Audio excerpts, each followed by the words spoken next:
मुनवर साहब, असां ॼाणण जी कोशिश कंदासीं ईरान जेको ओमान सां गॾु आबनाए हुर्मुज़ जे लाइ प्लानिंग करे रहियो आहे, इहा केतिरी फ्रूटफुल थी सघे, या इन में बि को डोनाल्ड ट्रम्प खे प्रॉब्लम क्रिएट थींदो?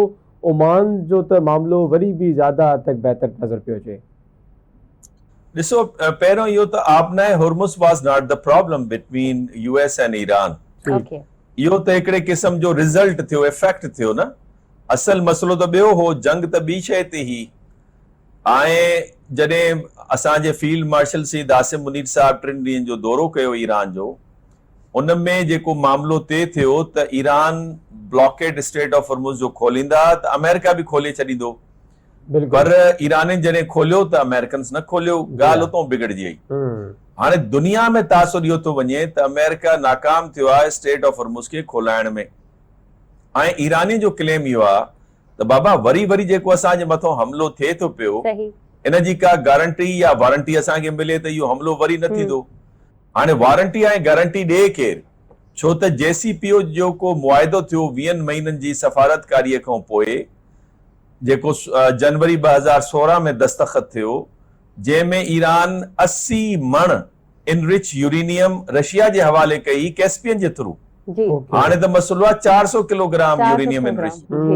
सो उन में ईरान जो मौक़िफ़ इहो हो त जॾहिं असां 80 मण ॾिनीसीं, तॾहिं बि असांजे मथां हमिलो थियो, तॾहिं बि असांजे मथां शक कयो थो वञे त असां न्यूक्लियर बॉम्ब ठाहींदासीं।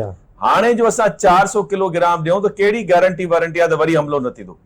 सो उन्हनि जे नज़रिए में अगरि स्टेट ऑफ हुर्मुज़ ते हू कंट्रोल रखनि था पिया, आबनाए हुर्मुज़ ते पंहिंजो तसल्लुत रखनि था पिया, पंहिंजे तरीक़े सां हिनखे हलाइनि था, त इहो उहा गारंटी हूंदी जंहिंजे करे हमिलो न थींदो, छो त उन्हनि खे ख़बर आहे त असां ही बंदि करे छॾींदासीं।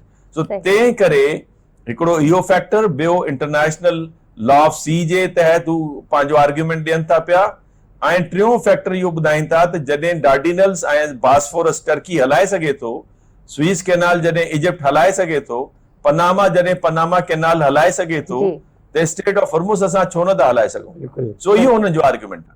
ठीक, मुनव्वर हुसैन साहब, आख़िर सदर ट्रम्प खे कॾहिं सम्झ में ईंदो, कॾहिं इहा ॻाल्हि माइंड में वेहंदी त मां सभिनी खां मथां न आहियां, मूंखां बि वॾा माण्हू वेठा आहिनि ऐं ही सभु जेके आहिनि मुंहिंजी ॻाल्हि मञण लाइ न आहिनि वेठा? ख़ैर,